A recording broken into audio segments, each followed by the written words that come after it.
अस्सलामुअलैकुम। हाँ, मेरा नाम डॉक्टर शौकत मेमन है और मैं किडनी फिजिशियन हूँ। अच्छा, हम अपनी क्लिनिकल प्रैक्टिस में अक्सर ऐसे पेशेंट से मिलते रहते हैं जो बिल्कुल यंग हो और उसको पहली दफ़ा पता चला हो कि उनके गुर्दे जो हैं वो बिल्कुल ख़त्म हो चुके हैं, जिसको हम एंड स्टेज रीनल डिजीज़ कहते हैं, ESRD। जैसे कि हमें पता है गुर्दे के 5 स्टेजेस हैं, जो आखिरी स्टेज है उसको हम एंड स्टेज रीनल डिजीज़ कहते हैं और उसके बाद जो ऑप्शंस होते हैं या तो ज़िंदगी भर डायलिसिस का ऑप्शन होता है। डायलिसिस भी 2 तरह की होती है, कीमोडायलिसिस जो साफ़ करने के लिए मशीन होती है और एक पेरिटोनियल डायलिसिस होती है, एक पेट के थ्रू होती है। तो पेशेंट को जब ये मालूम होता है कि जो है अब डायलिसिस या फिर जो दूसरा तरीका जो है वो रीनल ट्रांसप्लांटेशन यानी गुर्दे की पेवंदकारी, तो वो बड़े मायूस हो जाते हैं। बहुत सारे ये सवाल करते हैं कि हमने ऐसी क्या गलती कर दी, कोई भी चीज़ नुकसानदेह अपनाई नहीं थी, सिगरेट, पान, छालिया कुछ भी नहीं खाया था, तो मुझे ऐसा क्यों हुआ? तो ये सवाल तो उनका बड़ा जायज़ हो। उसमें दरअसल गुर्दे की बीमारी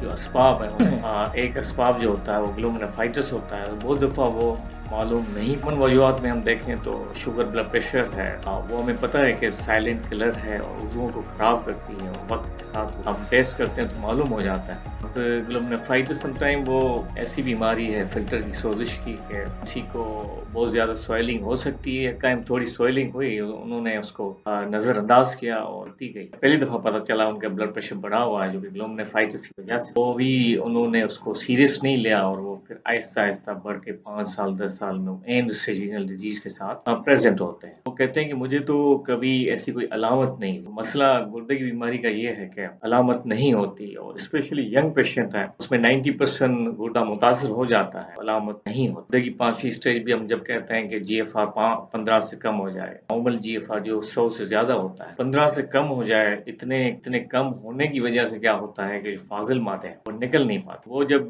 कम हो रहा होता है और उम्र इतनी बड़ी नहीं है तो बिल्कुल मालूम नहीं होता है कि कभी-कभी किसी को कमज़ोरी महसूस हुई या कभी-कभी उल्टी जैसा हुआ। इसमें जो 2 लर्निंग है आपसे मुखातिब होने का मकसद ये है कि एक तो आजकल की दुनिया में इतना मायूस-कुन ये बात नहीं है कि डायलिसिस जो है वो बड़ी सेफ हो चुकी है और मशीनें बड़ी सेफ हैं, उसमें सेफ्टी मोड्स रखे हुए हैं। टेक्नीशियन को जानकारी है, डॉक्टर को भी हो गई है। पहले के ज़माने में ये नहीं थी तो लोग जल्दी गुज़र जाते थे। अब तो 20-25 साल से चल के आते हैं, चल के जाते हैं। आपके बराबर में बैठे होंगे, मालूम नहीं हो सकेगा आपको कि वो मरीज़ हैं। तो अभी अभी ऐसा मायूस-कुन सूरत-हाल अभी की नहीं है। दूसरा पेवंदकारी करेंगे तो डायलिसिस बच भी सकते हैं। दूसरा एस्पेक्ट ये है कि जैसे मैंने कहा कि इनकी अलामतें नहीं होती तो एट लीस्ट जब भी ऐसी कोई अलामत हो जैसे स्वेलिंग का होना, कभी-कभी उल्टी जैसा होना या पहली दफ़ा पता चला ब्लड प्रेशर बढ़ा हुआ है, उसकी वजह जानने के लिए एक दफ़ा अच्छे डॉक्टर से मशवरा करना चाहिए कि ये मुझे क्यों हो रहा है? कहीं कोई ऐसी